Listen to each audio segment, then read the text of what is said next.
Hey there guys, welcome to the video. My name is Pushpinder Gill. In this video, we are going to be talking about opportunity cost.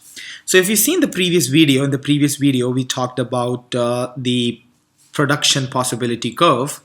So let's say if there is a firm, let's say if I'm talking about a firm, and that firm has fixed resources, okay, so it has fixed amount of labor, fixed amount of raw material, fixed amount of everything. So the resources are fixed. Now, let's say that the firm can only produce two different products. So let's say it can produce only candies or it can only produce, let's say, chocolates, right? So these are the only two products that the firm can produce. So it can either produce, let's say, 5 candies and let's say no chocolate, or it can either produce 4 candies, 3 candies, 2 candies, and 1 candy. But when it comes to chocolate, let's say it can produce 10 chocolates, 25 chocolates, let's say 40 chocolates, and let's say 70 chocolates, right? So let's say these are the different trade-offs, different situations given the fixed resources that the firm can produce. So the firm can either use all its resources to make 5 candies and no chocolates, or the firm can produce 4 candies and produce 10 chocolates, or the firm can produce, let's say, no candy at all and 100 chocolates. Now, if I were to put this thing over here in a production possibility curve, of which we've actually made a video, so we'll have, let's say, candies on one side and we'll have chocolates on one side. So this is candy and this is chocolates. And what we can do is we can just go ahead and we can just go ahead and mark it up. So I'm just gonna mark it up like this, and it goes till 100. Let's say 40, 50, 60, 70, 80, 90, and then we have 1, 2, 3, 4, 5. So if I just jot down the points, it's 5 candies, 5 and 0 chocolates, so that would be this point. And then I have 4 candies and 10 chocolates, so I have 4 candies and 10 chocolates, so let's say that's this point. And then I have 3 candies and 25 chocolates, so 3 candies and 25 chocolates, so let's say this point. And I have 2 candies and 40 chocolates. I have 2 candies and 40 chocolates, so that would be about this point. And I have 1 candy and 70 chocolates. So the last one is just 0 and 100. So this is not something which is not to scale. So let's say this 100 is here, right? So what we're gonna have is we are going to have our production possibility curve. Any point on this curve represents maximum usage of resources and represents different ways in which you can actually produce different types of products. Now, our discussion over here is of an opportunity cost. What is opportunity cost? Well, opportunity cost is a very simple yet very, very important concept, because accountants don't account for opportunity cost. Economists account for opportunity cost. So this is actually very, very important concept in economics. So let's say, for example, if you are at this situation here, let's suppose this is point A, let's say this is point B, let's say this is point C. So let's say this, I'll just name these scenarios A, B, C, D, E, and F. So let's say you're at scenario A. At scenario A, you can produce 5 candies and you can produce no chocolate. So if you go from scenario A, let's say, to scenario C. So if you go from scenario A to scenario C, you will have to give up 2 candies. So 2 candies, you'll have to give up 2 candies to produce extra 25 chocolates. So you'll have to give up 2 candies to produce extra 25 chocolates. That means I can say that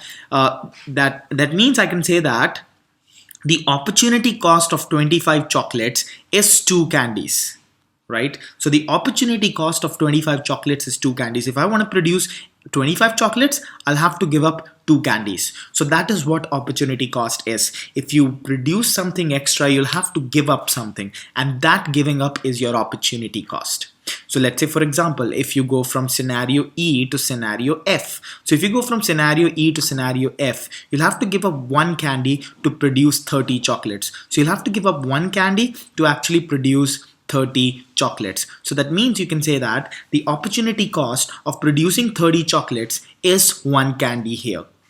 Similarly, if you go from, let's say, scenario D to scenario B, so if you go from scenario D to scenario B, that means you'll have to give up 30 chocolates to produce 2 candies. That means the opportunity cost for 2 candies,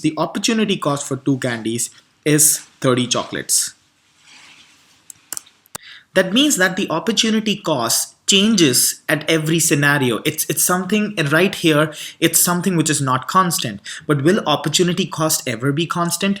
Well, the opportunity cost actually depends on the shape of the PPC curve. So the opportunity cost, I'm just going to write it down here, the opportunity cost actually depends on the shape of the production possibility curve. So opportunity cost depends upon the shape of this curve. So let's suppose if I say that this is the shape of production possibility curve, that means if I say let's say this is the shape of the production possibility curve, if I go from this point to this point, or let's say, for example, I'm not explained this correctly. Let's say if I go from this point to, let's say, this point, that means I will have to give up this much of this product. Let's say this is product X and this is product Y. I'll have to give up this much of product X to produce this much of product Y.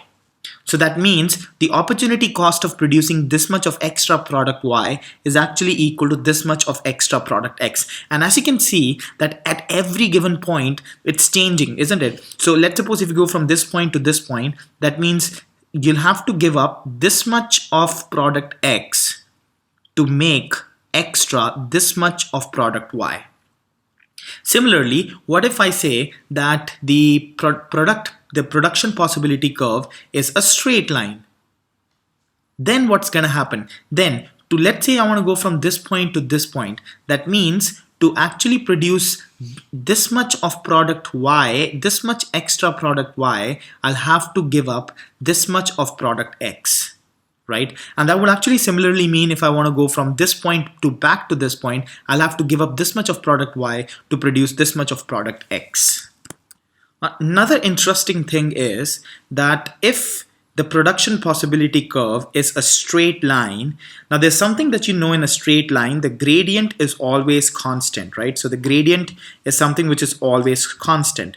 And what is gradient in a straight line? Gradient in a straight line is the change in Y by the change in X. So that's the change in Y by the change in X, which means that the opportunity cost will always remain constant when the production possibility curve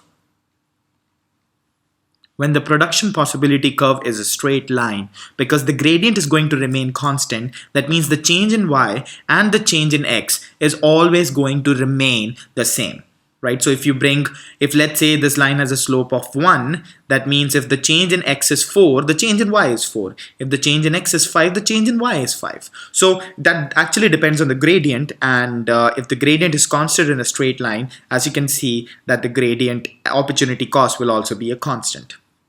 And in this concave down function, as you can see that this is a curve, mathematically it's a curve. That means the gradient will change at every point. The gradient is going to change at every point. That means the opportunity cost is also going to change at every point. Fine. So that's there, right? So I hope you understood this part here, guys. So this would be about this video, guys. So thank you very much for watching this video. I hope you understood what I was trying to explain here. In the future videos, we are going to be talking about the marginal rate of transformation. We're going to extend our discussion on opportunity cost and production possibility curve. So make sure that you give us your valuable like on this Facebook page, explore our website, and give us your valuable feedback on this email address. So thank you very much for watching this video, guys. I'll see you in the next one.